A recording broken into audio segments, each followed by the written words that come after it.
Ladies and gentlemen, boys and girls, children of all ages, welcome to the channel. It's your boy World of Wrestling here today to discuss about WWE Backlash 2023 review. This is actually a pretty fairly decent show. I actually enjoyed it. I did not watch it live yesterday. I watched it just recently, just got done watching it tonight. Figured do it the old traditional way, which is watch pay-per-views on Sunday night. Besides, I was spending some time with my girl. I was enjoying myself. So I figured I'd go ahead and do it Sunday night instead of Saturday. Get that all taken care of. So I watched it, and here's the review. Overall, this was a fairly decent show. The matches were pretty dang good. The Damian Priest Bad Bunny street fight was superb, very entertaining. Really should have been the main event of the show, in my personal opinion. The match between Brock Lesnar and Cody Rhodes, I will say that the match wasn't bad, and surprisingly enough, it was accidental, but Brock Lesnar actually bleeding in the match was a nice little touch added to it and made it look good, but the way they ended the match, it looked a little like, I don't know. Not to mention, it did not feel like a main event ending to the show, in my personal opinion. I think it should have been the place where Bad Bunny and Damian Priest was, and Damian Priest and Bad Bunny should have been the main event, especially with both of them being from Puerto Rico and having this big all-out brawl and so forth. I think it would have been a fantastic idea. We could have seen what happened after the match was over. Brock Lesnar, see how his response was to everything that occurred from the ending of that match. I'll get into that in just a moment once I get to it. So yeah, I truly feel that Damian Priest and Bad Bunny did the best job here out of all the matches on the show. So let's get into it. The very first match that we have occur on the show was Bianca Belair versus Io Sky. And obviously, Bianca Belair retains her women's championship from Monday Night Raw, even though she's on SmackDown. Once again, we'll probably see the titles be swapped between Bianca Belair and Rhea Ripley, or we may get really lucky and see at the pay-per-view of Night of Champions where Rhea Ripley and Bianca Belair go one-on-one in a title-for-title match unifying the two belts.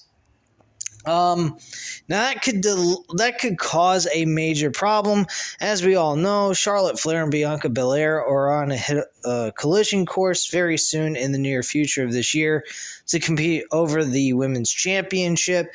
I don't know if that is a very smart idea to have a unification match, so probably the best bet creatively, if they want to stick to their own ideas, so Rhea Ripley does not have a poor title reign, is have her not just basically swap the titles and have Bianca Belair stay as a SmackDown Women's Champion instead of having the titles unified, where Bianca Belair would have to win, defeating Rhea Ripley, and then we get our Charlotte Flair Bianca Belair match, because we all know that's going to take place soon this year. So that's the only option they really have at this point. And that's pretty sad. I mean, unless you wanted to go really weird and have the SmackDown Women's Championship on Rhea Ripley and have the Raw Women's Championship on Bianca Belair and have both of those titles on opposite shows, which would be pretty abnormal. But yeah, it is what it is, and that's all there is to it. But yeah, Bianca Belair retains her championship in a very decent opener. The fans were actually more towards Io Shirai or Io Sky than they were for Bianca Belair. Bianca Belair did retain her championship with the kiss of death and the 1-2-3 for the victory to go away as the champion. My rating on this match, I'm going to give it a 3.75 rating out of 5. I think it was a fairly decent and a really good opener to the show overall. Then we had Seth Rollins against Omos. This was a joke. I didn't even particularly care for this match all that much. I'm just thankful they had Omos lose to Seth Rollins. Can they please stop with Omos? All they continuously do is push him in these pay-per-view bouts where he constantly loses, and he has no value to him at all. So who gives a shit about Omos? Get him off my TV. We don't need him on the show, nor the roster. Cut him off completely. If you're going to do budget cuts, cut him from the roster. He sucks. He's not worth the fucking time. The match was a 3 out of 5 stars thanks to Seth Rollins. Had it not been because of Seth Rollins, this match would have absolutely fucking sucked 100%.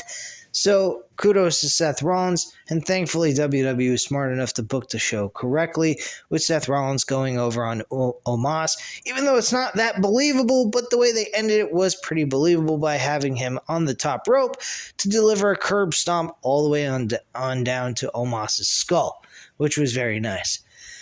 Anyway, moving on from that, we had the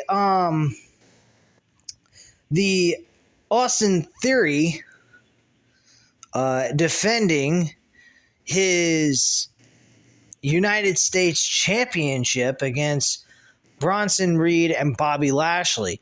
Now, something very funny that was mentioned by, I think it was Corey Graves or Michael Cole. Yeah, it was Michael Cole. Michael Cole said that Bobby Lashley was actually ecstatic being drafted to SmackDown because of the opportunity he could have by facing Roman Reigns. So right out of the gate, in the middle of a United States Championship match, which I don't understand why Bobby Lashley was in to begin with, already has sights on the World Championship belts that Roman Reigns currently holds. So there's probably a good chance we're going to see Bobby Lashley, Roman Reigns at Night of Champions. I think that's what's going to happen more than likely. They'll probably have a number one contenders match, and we'll see what happens from there. But I think that's probably what's going to happen. Or we may not see Roman Reigns on this pay-per-view at all for Night of Champions. Who knows? Anyway, moving on from that, Austin Theory retains his U.S. Championship, which was a very nice matchup overall. I give this match a 3.5 out of 5 stars. Not bad at all. Following that, we had the Rhea Ripley Zelina Vega match.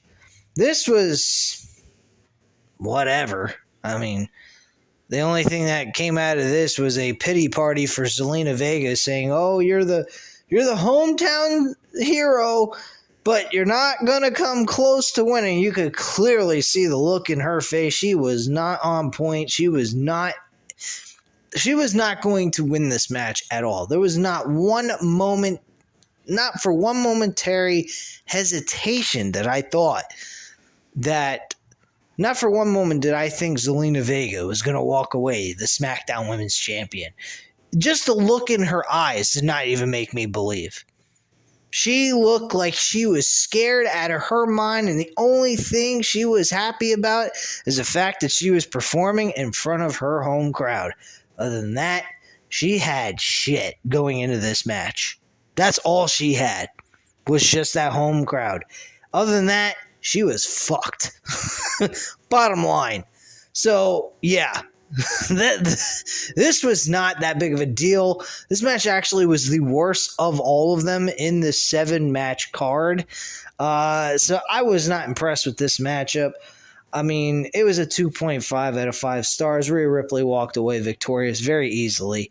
The match was okay. It wasn't the greatest match in the world, nor was it terrible, but it wasn't all that entertaining either because of how it wasn't even believable. It was pretty shit. That's all I have to say on that. Anyway, moving past that, we go straight to Bad Bunny and Damian Priest, one of the main events on this pay-per-view. This was actually by far the best match on the entire card. This was a really good street fight. We included everyone in this from the Judgment Day to the LWO. I thought this was excellent. A lot of ruckus, a lot of noise from the crowd in this matchup. People were loving this shit. And I was loving this match as well. Um, you know, with everyone being included and no one being excluded from this match, I think this was a very smart move, especially with it being a street fight. It allowed everyone to get involved in some capacity. We saw Savio Vega there last night, which was very, very interesting to see an old-timer who was just a mid-card wrestler, maybe not even that, but he was part of the Nation of Domination, I believe, at one point.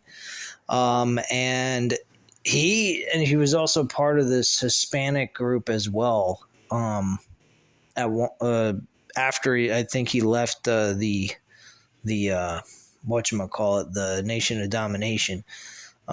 Before he was kicked out, I believe he was kicked out at one point. I think he joined the Nation of Domination in 1996. And then by 97, he was kicked out by Farouk, and they brought in, I believe, The Rock at that point. And then The Rock took over leadership and kicked Farouk out in 1998. So, yeah, this is giving you a backstory on Nation Domination with Savio Vega. Savio Vega, though, was actually very interesting to throw in here in this pay-per-view and have him involved. He actually did a martial arts kick to the face to Finn Balor, which was kind of cool. Seeing an old-timer like that performing moves like that was very nice. Rey Mysterio was there. I mean, this was chaos beyond belief. I'm giving this match a 4.5 out of 5 stars. Bad Bunny walks away victorious with the win with the Canadian Destroyer. And that's the way that match ended. Damian Priest, I don't know if he severely injured his knee or this was just part of the show. I hope it's a work and it's not a legitimate injury. That would really suck for Judgment Day, especially with the fact that they're gaining a lot of steam here and so forth. But I think that if it's just a work, thank goodness. If not, wow, that's a huge loss for Judgment Day for right now until he can come back. I'm hoping it's just a made-up injury, work injury for this matchup, and that's it. Following that, we had the six-man tag team match. Again, that was a 4.5 out of 5 stars.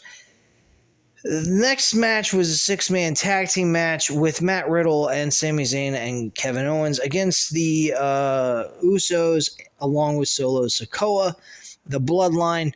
This was a good matchup as well, and it wasn't really the match itself that made it good. It was the story that was being told within the match.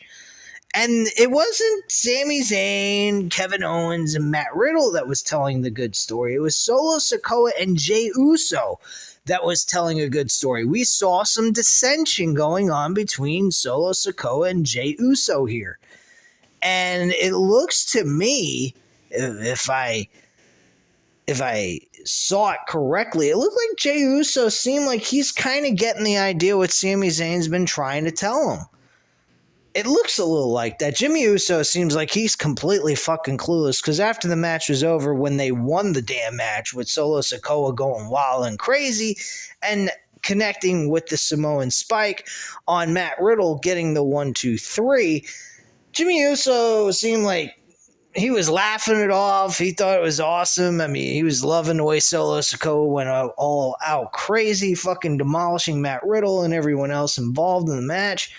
And it doesn't seem like Jey Uso is catching on to things, that they're on the outskirts of the bloodline, and it's only Solo Sikoa now. And the Usos are an afterthought in the bloodline at this point because they're no longer tag team champions, and as long as they're not winners, they are nothing to Roman Reigns, and they're useless to him. So that is basically what was occurring throughout this entire matchup, and it looked like more of the focus was on Jey Uso than both of the Usos, with Solo Sikoa being very frustrated and angry. Jey Uso is being very vocal during this matchup. He constantly was tagged in and out with Solo Sikoa. Solo Sikoa kept forcing himself in this matchup. There was really no cooperation and teamwork here. This was just every man for himself in this matchup with the Bloodline on their side. But Matt Riddle and Kevin Owens and Sami Zayn were operating as a team. Now, granted, you would think that the team operating, the tag team that's operating as a team would actually win the match, but unfortunately that was not the case here because Solo Sikoa was a raving lunatic throughout this entire match, and he looked fucking badass doing it. So I give this match a very good solid 3.5 out of 5 stars. I think this was a good matchup. Very entertaining for what it was, and I really have no complaints with this matchup at all. How the story unfolds is going to be interesting. It's going to keep my interest a little bit, but there is definitely dissension within the Bloodline. That's all I can say about that. And then the last match we had was Brock Lesnar and Cody Rhodes, and this match ended in a very lackluster ending. Cody Rhodes was placed in an Kimura lock by Brock Lesnar, and Cody Rhodes just pushed his weight on top of Brock Lesnar to turn him over and held him there for a 3 count to have Brock Lesnar's shoulders pinned to the mat while Brock was applying the hold of the Kimura lock on Cody Rhodes. Now, you would think that Brock Lesnar would torque on the arm and bend it even further and possibly break it completely off the bone, and he did none of the kind. He just held it there like a schmuck. None of this was any good for the ending. The match itself was good. Brock Lesnar, again, like I said earlier in the video, went ahead and got a severe cut. Not on purpose, it was by accident. There was no blade taking place during the match, but Brock Lesnar did get a severe cut on his forehead and near his eye, and he bled pretty badly. His whole face was crimson mask. He looked pretty fucked up. Straight out of an Evil Dead Rise movie or something. But the match wasn't terrible. It just the ending was anticlimactic, in my personal opinion.